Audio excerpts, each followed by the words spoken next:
Bugün sizlerle bu güzel iki tabağı yapacağız. Menüde falafel, kinoa tabule ve tahinli yoğurt sos var. Falafelin hem dürüm halini hem de tabakta nasıl sunabileceğinizi aslında bugün sizinle paylaşmış olacağım. Eğer bu tabakların nasıl yapıldığını dinlemek isterseniz lütfen izlemeye devam edin.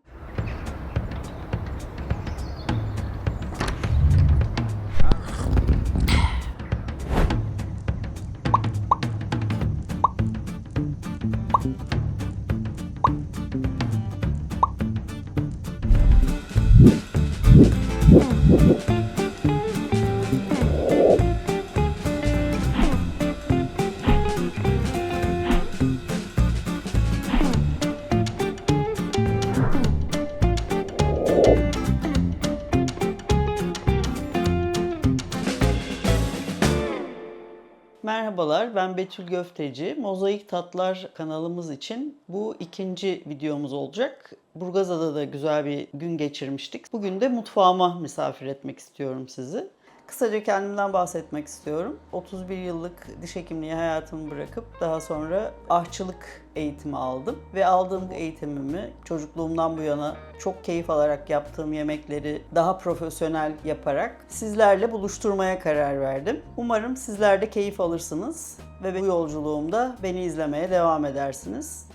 Bugünkü menümüz falafel, kinoa tabule ve tahinli bir yoğurt sosu olacak. Falafel normalde kızartılarak yapılan bir ürün. Genel olarak çok fazla yağlı şeyler tüketmemeye özen gösteriyoruz. O yüzden sizde fırın versiyonunu göstermiş olacağız. Yani fırında falafelimiz olacak.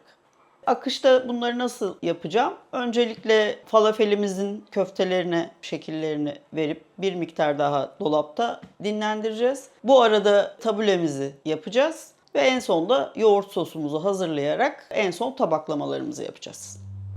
Falafel hazırlıklarımız sırasında neler kullandığımızı söyleyeyim. Bir gece önce ıslattığımız 4 bardak nohutumuz olacak. Yarım demet kadar maydanozumuz olacak. 1/3 demet kadar taze nanemiz olacak. Bir tane kuru soğanımız ve 3-4 diş kadar da sarımsağımız olacak içerisinde. Bunların ön kesim, yıkama bütün aşamalarını önden hazırlayıp bir robotta hepsini bir arada çekerek hazırlıyoruz. İçine koyacağımız baharatlarımız en önemlisi kimyon, 2 tatlı kaşığı kadar.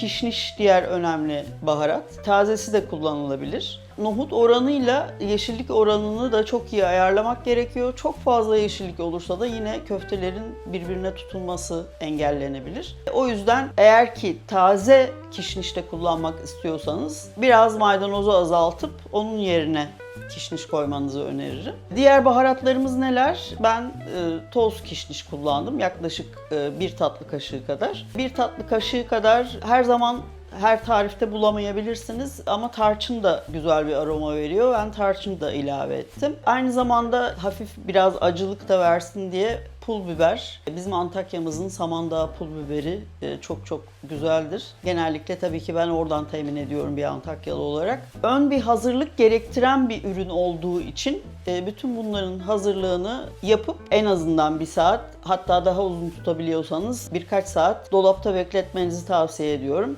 Diğer bütün köftelerde olduğu gibi şekil vermek ve birbirine kaynaşmasını sağlamak açısından bu önemli bir ayrıntıdır. Tabii ki falafeli yapabilmek için en azından bir gece öncesinde nohutları ıslatmamız gerekiyor. Haşlanmış nohutla yapılmaması tercih edilen bir lezzet. Çünkü haşlanmış nohutla yapılırsa kızartma sırasında ya da fırınlama sırasında dağılma olasılığı çok yükselir. O yüzden bir gece öncesinden nohutları ıslatıyoruz. Daha sonra yeşilliklerimizi yıkıyoruz. Yeşilliklerimizi iyice kurutmamız çok önemli. Çünkü zaten yeşillik bünyesinde kendisi su barındırdığı için çok ıslak bir şekilde kullanılırsa yapacağımız birleşimlerde ciddi anlamda ıslaklıklar oluşur. Bu sebepten dolayı bol suyla yıkadığımız yeşilliklerimizi ve diğer malzemelerimizi iyice kurutmamız önemli bir ayrıntı. Şimdi birlikte şekil vereceğiz ve pişmeye hazır hale getireceğiz. Önceden robotta bütün malzemelerini birleştirdiğim falafelin şimdi son dokunuşlarını yapıp şekillendirmesine geçeceğiz. Bu hale getirdikten sonra yaklaşık 1 saat kadar buzdolabında beklettim dinlenmesi için. Bütün köfte hazırlıklarında olduğu gibi falafelde de buzdolabında beklemesinde fayda oluyor ki birbirleriyle bütün ürünlerin birleşebilmesi için. Fırında pişireceğimiz için un ilavesi yapacağız. Amacımız ürünlerin birbirine bağlanması ve pişerken dağılmaması. Yaklaşık 3 kaşık kadar un ilavesi yapıyorum. Normalde kızartmak istediğinizde bu un ilavesine gerek olmaz. Ve karışımın içine de ilave ettiğim gibi bir miktar daha susam ilave ediyorum. Ve tuzumuzu ilave ediyoruz. Yaklaşık 1-1,5 tatlı kaşığı. Şimdi size biraz falafelin tarihçesinden bahsedeyim. Falafel Mısır'dan geldiği tahmin edilen bir yiyecek. Mısır'da ilk yapılmaya başlandığında baklayla yapıldığı düşünülüyor. Daha sonrasında Orta Doğu'ya ve Doğu Akdeniz'e doğru çıktığında bu bakla nohuta dönüşmüş. Arapça kelime anlamı olarak da falafel aslında acılı nohut köftesi anlamına geliyor. Şu anda Orta Doğu'da hemen hemen bütün ülkelerde sevilerek yenilen bir ürün bu. Antakya mutfağında da çok yaygın olmamakla birlikte sevilerek tüketilir. Ben de bir Antakyalı olarak bunu çok güzel yaptığımı düşünüyorum.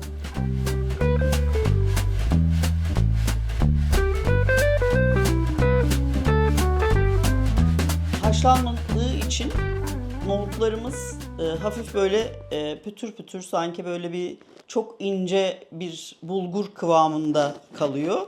Bu da aslında yapacağımız köftenin dışının daha güzel kızarması, çıtır çıtır olmasına sebep verecek.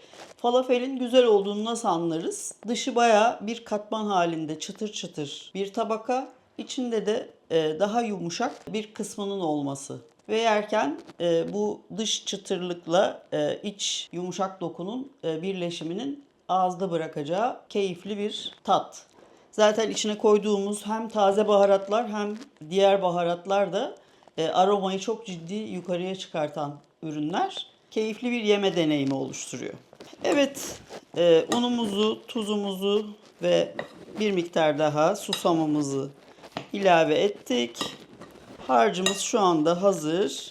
Bunu bir 15-20 dakika daha buzdolabında bekleteceğim. Daha sonra şekil vereceğiz. Bunu buzdolabında bekletirken de tabulemizi hazırlamaya başlayacağız. Tabule yapımında kullanacağımız malzemelerimizi tezgahımın üzerine aldım. Aslında zaten bulgurla yapılan bir ürün ama biz hani bulgur yerine bugün kinoa kullanıyoruz.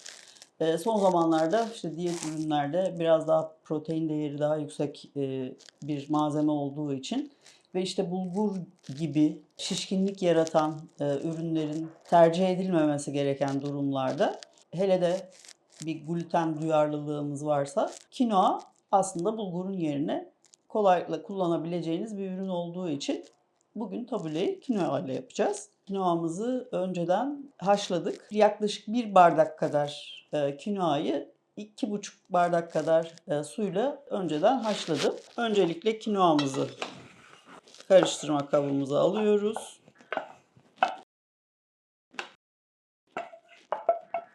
Baharatlarımızla devam edelim.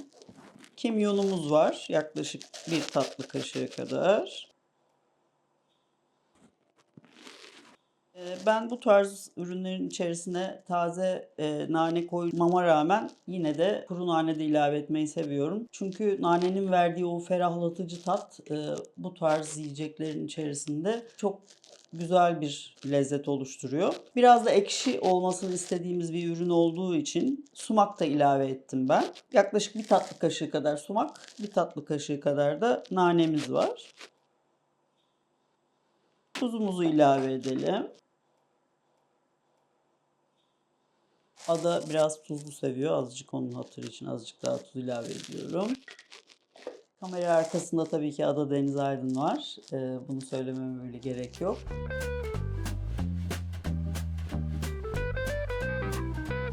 Şimdi baharatlarımızı yağla bir iyice aktif hale getirelim.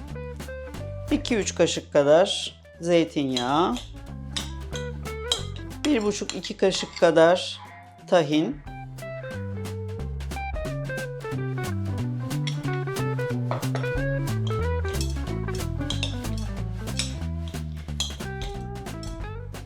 İnce doğranmış 5-6 tane taze soğanımız var. 2 tane küçük boy domatesimiz var.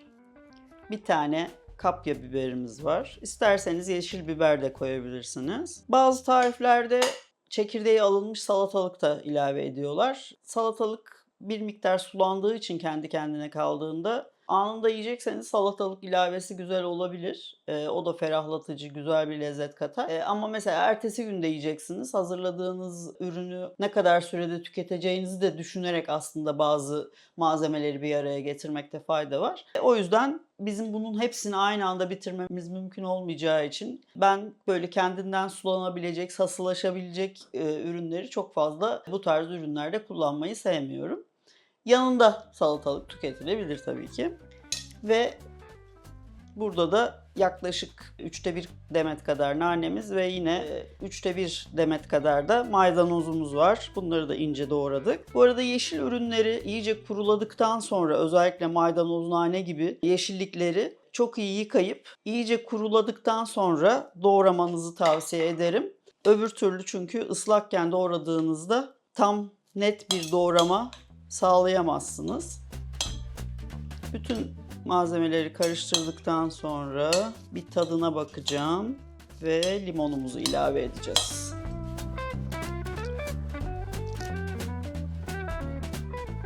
Evet, bütün baharatların tadı oldukça güzel geliyor. Şimdi limonumuzu da ilave edelim. 1 adet limon yeterli olacaktır. Ben öncesinde bir yarım limonu sıkmıştım. Biraz daha ekşi istiyorsanız limon miktarını siz kendi zevkinize göre ayarlayabilirsiniz.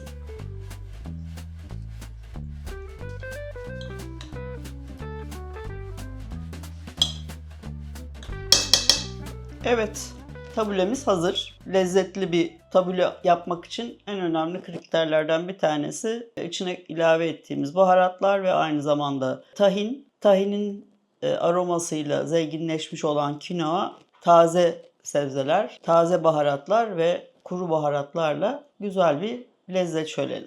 Bunu bir kenara alıyoruz ve az önce buzdolabına kaldırmış olduğumuz falafel hamurumuzu şekillendirip onu pişirme aşamasına geçeceğiz. Evet, buzdolabında dinlendirmiş olduğumuz falafel harcımızı dışarıya aldık. Şimdi şekil verip fırına vermek üzere hazırlayacağız. Öncelikle tepsimizi yağlıyorum. Sonra falafel hamurumuzdan bir ceviz büyüklüğü diyebilirim. Alıyoruz. Buna şekil vermek için kalıplar var. Falafel şekil verme kalıpları, metal kalıplar. Ben o kalıpların verdiği şekilden daha güzel şekil verebiliyorum.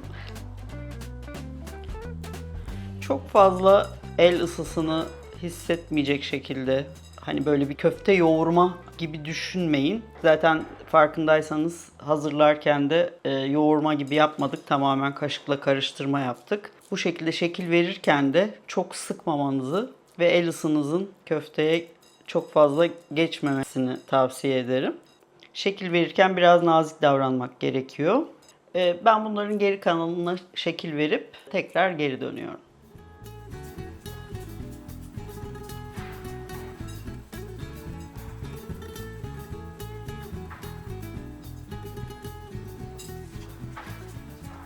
Bütün falafellerimi şekillendirdim.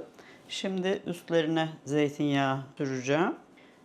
Böylelikle 2-3 kaşık kadar zeytinyağıyla bütün falafelleri çıtır hale getirebileceğiz.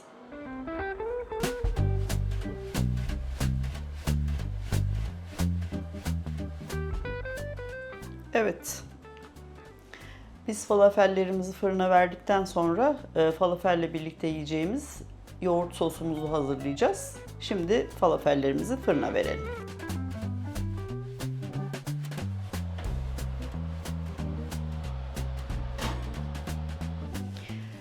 Yaklaşık 20-25 dakika kadar sürüyor benim fırınımda. Kendi fırın ayarınıza ve sıcaklığına göre siz ne kadar sürede pişireceğinizi kendiniz tespit edebilirsiniz.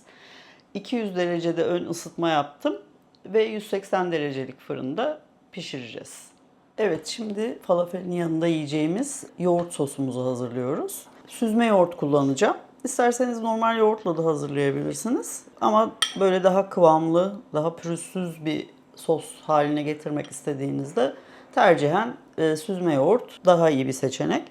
Yaklaşık bir 2-3 kaşık kadar yoğurt, 1 kaşık tahinim var. Orta Doğu mutfağında birçok tarifte tahin ilavesini göreceksiniz. Hem lezzet katan hem aroma veren çok güzel bir ürün tahin. Birçok mezede kullanıldığı gibi soslarda da kullanılıyor. Az önce yaptığımız tabulemizde de kullandık biliyorsunuz. Normalde zaten birçok Orta Doğu mezesinde karşımıza çıkan bir ürün. Bu arada Antakya susamlarıyla yapılan harika tahinlerimiz var. Bizim yöreye ait tahinler oldukça lezzetlidir. Bu iki ürünü şimdi güzelce karıştırıyorum. Buna ilave tuz koyacağız. Yarım kaşık kadar. Şimdi limonumu sıkıyorum. Bütün malzemeleri hepsini bir arada harmanlayabilmek için. Yarım tane kadar limon suyuna ihtiyacım var. Onu da ilave ediyorum. Basit ama son derece lezzetli bir sos bu sos. Bu üç ürün birbirine iyice karışıncaya kadar karıştırmaya devam ediyorum.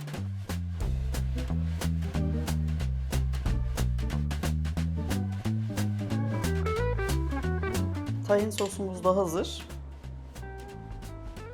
Şimdi tabaklama ve dürüm yapma aşamasına geçinceye kadar falafellerimizin fırından çıkmasını bekleyeceğiz. Evet, falafellerimiz fırından çıkıyor şimdi.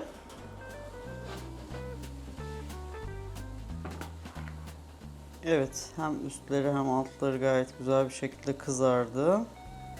Falafeller fırındayken tabaklama için yeşillikler, salatalık ve domates hazırladım. Şimdi birlikte tabaklama yapalım. Bir dürüm halinde servis yapmayı öneriyoruz. Bir de isterseniz tabule ile birlikte tabakta servis yapmanız da mümkün. Ben her ikisini de size alternatif olarak göstereceğim.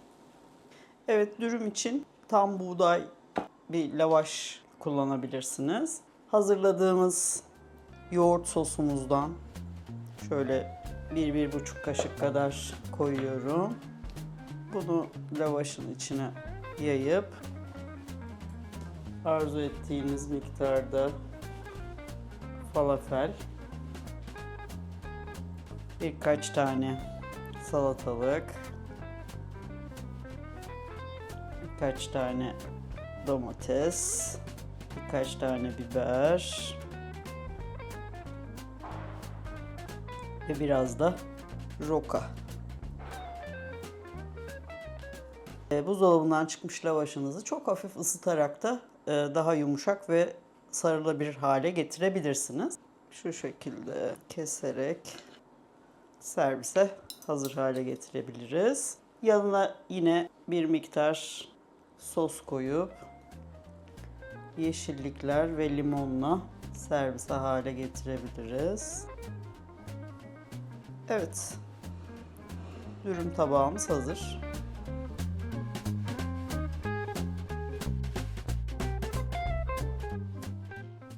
Bir de tabakta nasıl sunabilirsiniz? Onunla ilgili de bir fikir vermek için tabakta hazırlayalım. Hazırlamış olduğumuz tabulemiz vardı biliyoruz zaten. Onu bir marulun içine koyabilirsiniz. Hem şıklık verir hem de yemeklerin birbirinden ayrılmasına yardımcı olur. Sosumuzdan yine şöyle güzel bir kaşık koyabiliriz. Ve domates, biber ve salatalıkla tabağı çeşitlendirebiliriz.